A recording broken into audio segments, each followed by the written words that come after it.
शुक्लांबरधरं विष्णुं शशिवर्णं चतुर्भुजं प्रसन्नवदनं ध्याये सर्वविघ्नोपशान्तये अगजाननपद्मार्कं गजाननमहर्निशम् अनेकदन्तं भक्तानाम् एकदन्तमुपास्महे। ॐ भूं भुवस्वः तस्सवितुर्वरेण्यं भर्गो देवस्य धीमहि धियो यो नः प्रचोदयात्। शान्ताकारं भुजगशयनं पद्मनाभं सुरेशं विश्वाधारं गगनसदृशं मेघवर्णं शुभाङ्गं लक्ष्मीकान्तं कमलनयनं योगिरुद्यानगम्यं वन्दे विष्णुं भवभयहरं सर्वलोकैकनाथं। देवराजसेव्यमानपावनाङ्घ्रिपङ्कजं व्यालयज्ञसूत्रमिन्दुशेखरं कृपाकरं नारदादियोगिवृन्दवन्दितं दिगम्बरं काशिकापुरादिनां कालभैरवं भजे। श्रीराम राम रामेति रमे रामे मनोरमे हर्षनामतुल्यं रामनामवरानने।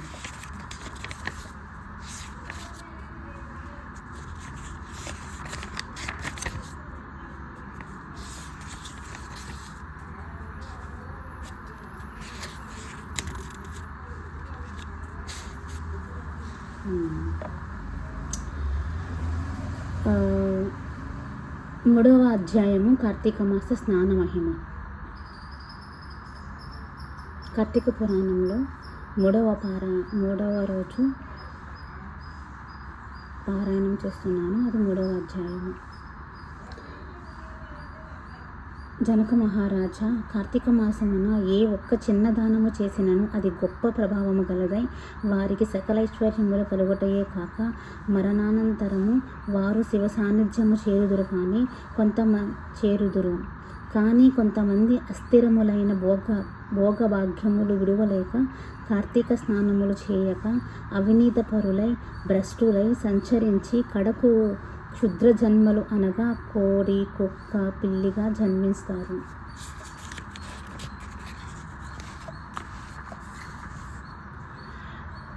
అధమము కార్తీక మాస శుక్ల పౌర్ణమి రోజు నైనను స్నానదాన జపతపాదులు చేయకపోవుట వలన ననేక చండాలాది జన్మలెత్తి కడుకు బ్రహ్మరాక్షసిగా పుట్టుదురు.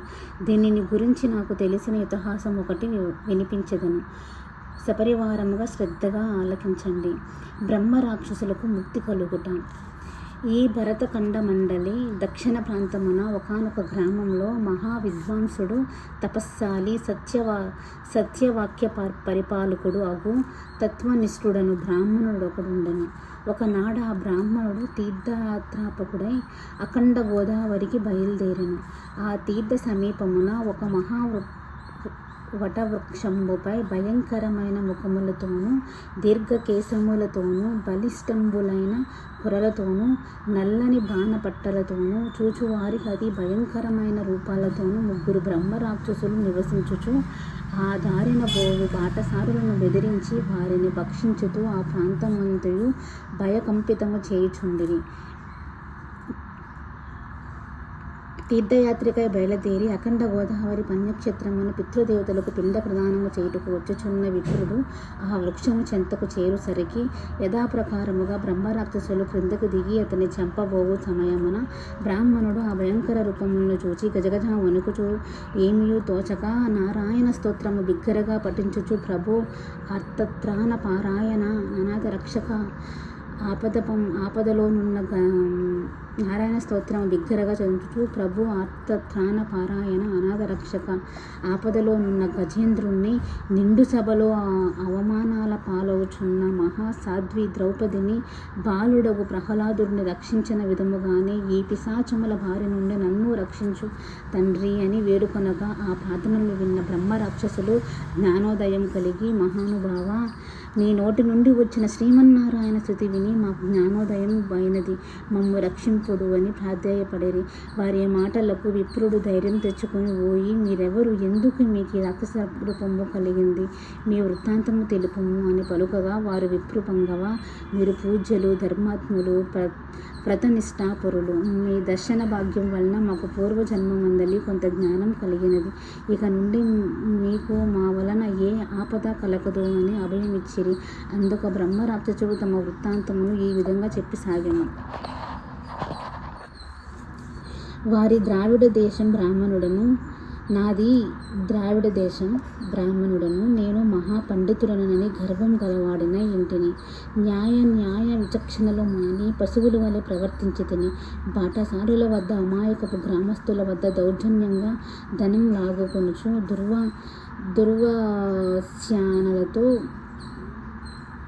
దుర్వ్యసనాలతో భార్యాపుత్రులను సుఖపెట్టగా బండితుల నవమానపరచుచు లోబుద్ధుడనై లోక కంటకుడిగా నుంటిని. ఇట్లుండగా ఒకానొక పండితుడు కార్తీక మాస వ్రతమును యథావిధిగా ఆచరించి భూతతృప్తి కొరకు బ్రాహ్మణ సమారాధన చేయు తలంపుతో పదార్థ సంపాదన నిమిత్తము దగ్గరున్న నగరమునకు బయలుదేరి తిరుగు ప్రయాణంలో మా ఇంటికి అతిథిగా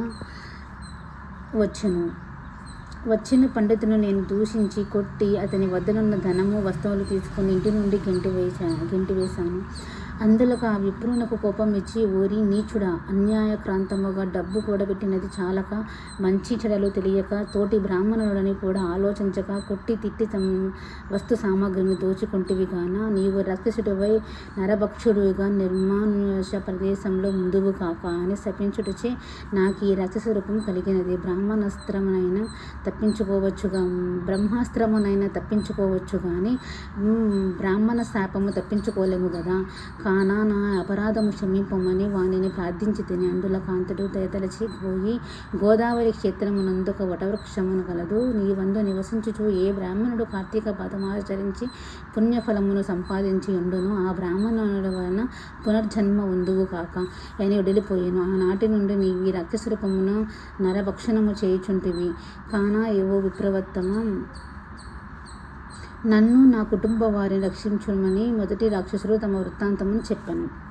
ఇక రెండవ రాక్షసుడు, ఓ ద్విజోత్తమ, నేను కూడా పూర్వజన్మలో బ్రాహ్మణుడే. నేనే నీచులను సవాసము చేసి తల్లిదండ్రులను బాధించి వారికి తిండి పెట్టక మార్చి అన్నమో రామచంద్ర నటుల చేసి వారెదుటచే నా భార్యాబిడ్డలతో పంచభక్ష పరమాణములతో భుజించుచుండెను. నేనట్టి దాన ధర్మములు చేసి ఎరుగును. నా బంధువులను కూడా హింసించి వారి ధనం అపహరించి రాక్షసుని వలె ప్రవర్తించుతుంది కాన నాకు ఈ రాక్షసత్వం కలిగినది. నన్ను పాప శంఖముల నుండి ఉద్ధరింపుము అని బ్రాహ్మణుడి పాదాలపై పడి విధములు వేడుకొన్నాను. మూడవ రాక్షసుడు కూడా తన వృత్తాంతములు తెలియజేశాను. మహాశయ, నేను ఒక సంపన్న కుటుంబంలో పుట్టిన బ్రాహ్మణుడు. నేను విష్ణు ఆలయంలో అర్చకునిగా ఉంటిని.